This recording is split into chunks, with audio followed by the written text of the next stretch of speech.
अनुराग सागर। वाणी कबीर साहिब जी। जीवन गाथा कबीर साहिब जी महाराज। 15वीं और 16वीं शताब्दी का समय भारत के इतिहास में भक्ति लहर के नाम से प्रसिद्ध है। इस समय में मानवता की भलाई और शुद्ध शब्द योग के प्रचार के लिए बहुत से संत महात्मा संसार में आए, जिनमें स्वामी रामानंद, कबीर साहब, गुरु रविदास जी, सैन जी, दादू साहेब जी, धन्ना जी, पीपा जी, मीराबाई जी, सधना जी और गुरु नानक साहब के नाम आते हैं। भक्ति लहर का केंद्र विशेष काशी बनारस रहा है और इसका प्रभाव उत्तर भारत में अधिक रहा है। गुरु नानक साहब की भांति कबीर साहब का स्थान भी बहुत ऊंचा है। वे अपने समय के महान संत थे।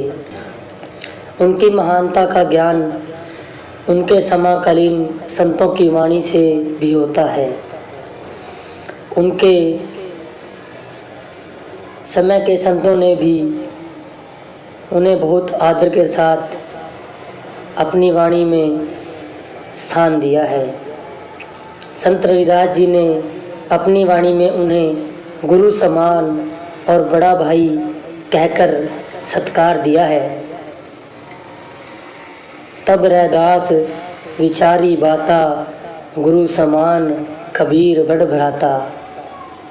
आप लिखते हैं, नाम देव कबीर त्रिलोचन, सधना सैन तरे। आपके उत्तरवर्ती संत दादू दयाल, राजा पीपा, रजप, मलूकदास, तुकाराम, मीराबाई, गरीबदास और तुलसी साहब ने भी अपनी वाणी में कबीर साहब का वर्णन किया है। गुरु रविदास जी ने भी अपनी वाणी में जैसे ऊपर बताया गया है आपका वर्णन किया है। भाई गुरदास जी ने लिखा है, सुन प्रताप कबीर दा दूजा, सिख होया सैन नाई। गुरु अर्जन देव जी महाराज ने कबीर साहब की वाणी को श्री गुरु ग्रंथ साहब में सम्मिलित कर उन्हें विशेष सत्कार दिया है। कबीर ध्यायो एक रंग, नाम देव हरि जियो बस ही संग।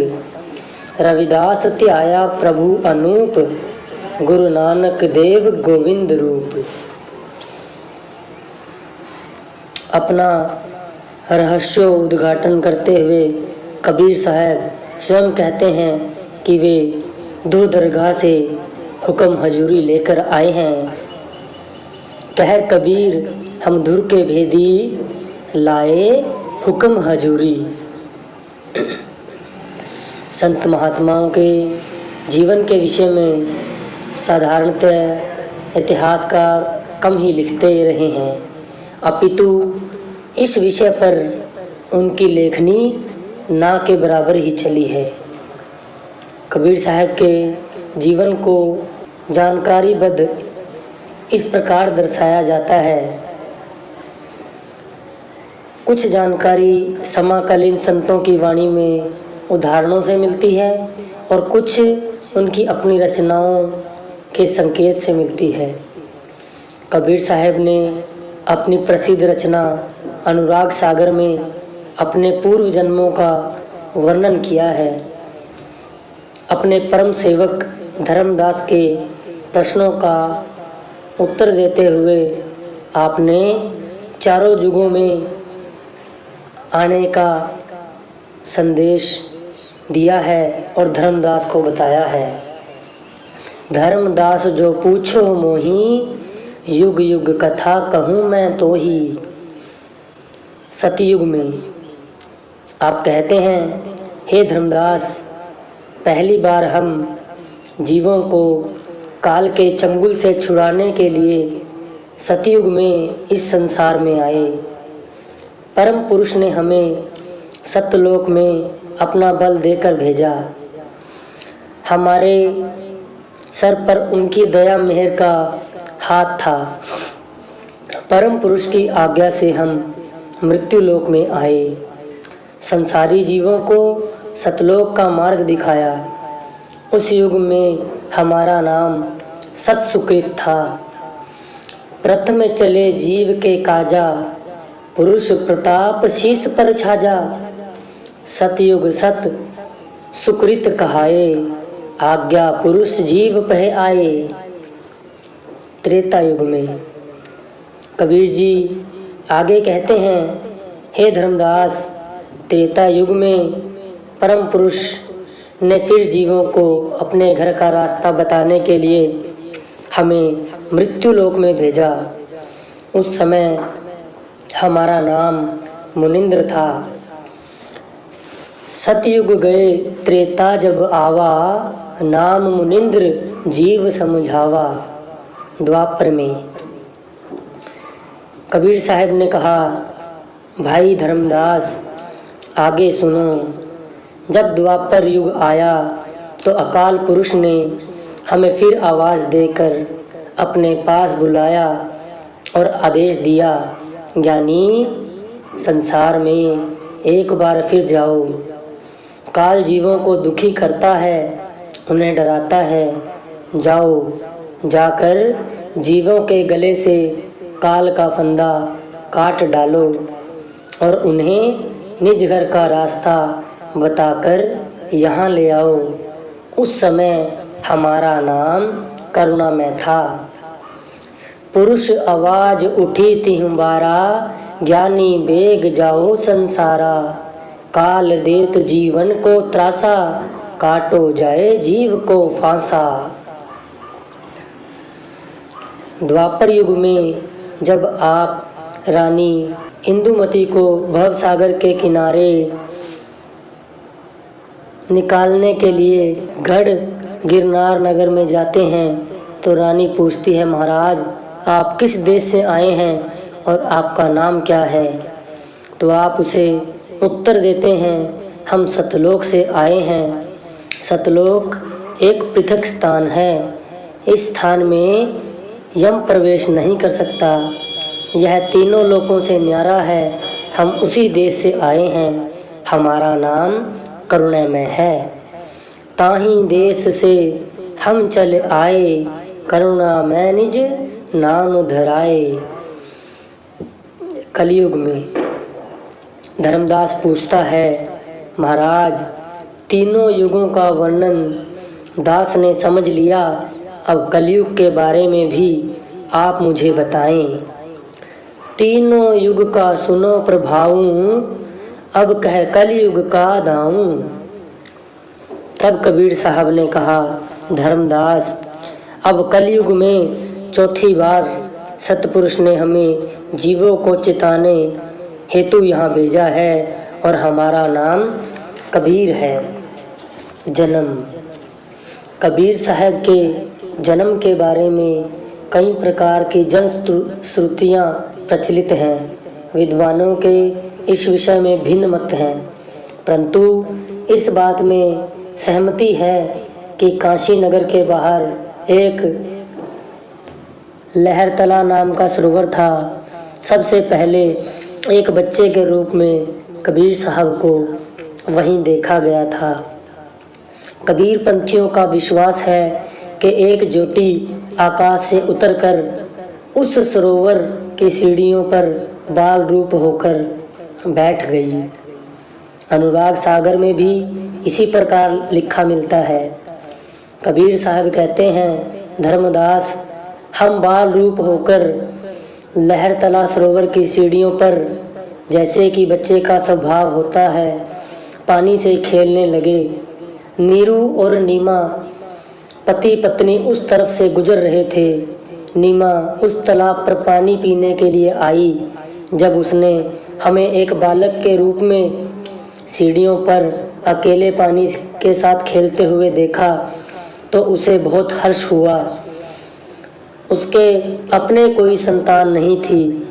जैसे सूर्य को देखकर कमल खिल जाता है, गरीब धन पाकर प्रसन्न हो जाता है, कुछ ऐसी ही अवस्था उस औरत की हुई। उसने आगे बढ़कर बालक को उठा लिया और अपने पति नीरू के पास ले गई। जल अचवन को नारी गाहूँ, तालपुर जहाँ बैठ हम रहूँ, तवां रहूँ बाल पौड़ाई, करूँ कतूहल बल सो भाई, नीमा दृष्टि पड़ी तिह ठाऊँ, देखत दर्श पाव अति चाऊँ, जिम रवि दर्श पदम विकसाना, धाय पर्यो धन रंक समाना, तब बालक को लीन उठाई, लह बालक निरूप है आई। इस प्रकार हम कह सकते हैं कि कबीर साहिब जी ने संवत 1455 विक्रमी ज्येष्ठ पूर्णिमा सोमवार को 1398 ईस्वी में बनारस के नज़दीक काशी नगर में नीरू और नीमा, जिसे नुमा भी कहा जाता है, की गोद को भाग्यवान बनाया। जाति महापुरुषों की कोई जाति नहीं होती, वे सबके होते हैं, सर्वहितकारी उपदेश करते हैं। नीरू और नीमा जाति के जुलाहे थे। इस बात की पुष्टि गुरु अमरदास जी ने अपनी वाणी में की है। नामा छींबा कबीर जुलाहा, पूरे गुरते गति पाई। कबीर साहिब के परम सेवक धर्मदास जी उनकी जाति के विषय में कहते हैं, माई तुर्कनी बाप जुलाहा, बेटा भय कबीरा। गुरु रविदास जी जो कबीर साहब के समकालीन थे, उनके अनुसार कबीर जी के माता पिता मुसलमान जुलाहे थे, जो ईद बकरीद जैसे त्योहारों पर बकरा गाय मार कर खाते थे और शेखों पीरों सजदों को मनाते थे। इस पर भी उनका पुत्र कबीर निर्लेप रहकर संसार में प्रसिद्ध हुआ। जाके ईद बकरीद कुल गौ वध करही, मानी आही शेख सैयद पीरा, जाके बाप वैसी करी पूत ऐसी सरी, तिहु लोक प्रसिद्ध कबीरा। बचपन होनहार निर्वन होने के साथ कबीर साहब बचपन में भी असाधारण बच्चों की तरह आपका जीवन बीता। वे छोटे बच्चों के साथ खेलते समय प्राय उन्हें ज्ञान की बातें बताते रहे। कम आयु के कबीर की बड़ी बड़ी बातें सुनकर कई बार काजी और मौलाना भी दंग रह जाते।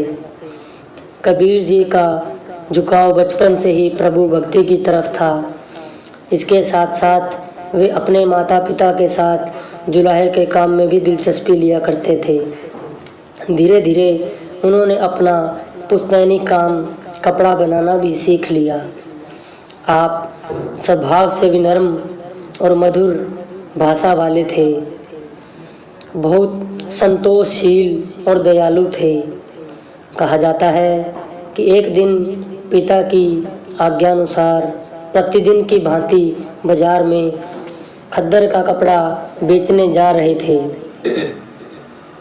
रास्ते में उन्हें तन से नंगा एक फ़कीर मिला।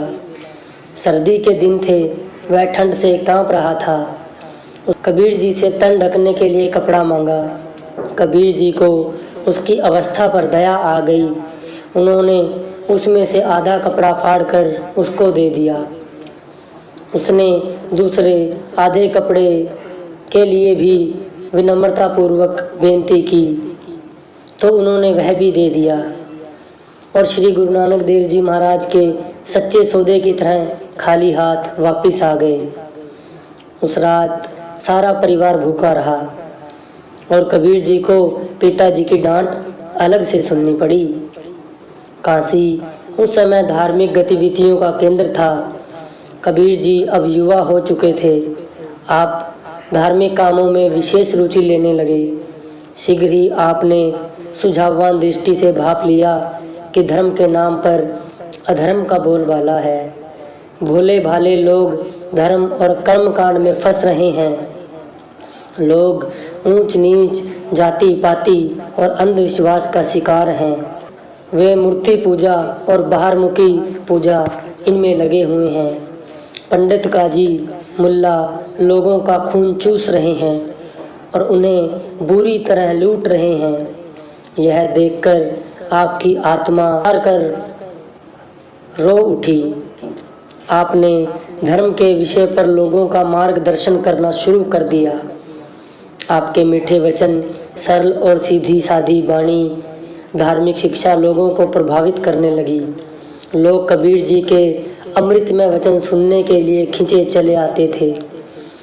आपके प्रेम भरे दोहे काशी की गलियों में गूंजने लगे। आपका नाम काशी नगर में प्रसिद्ध हो गया। धीरे धीरे उनका यश चारों तरफ फैलने लगा। दूर दराज से आध्यात्मिक जिज्ञासु अपनी तृष्णा को शांत करने के लिए आपके दर्शनों को आने लगे। आपका नाम अब हर किसी के मुंह पर था।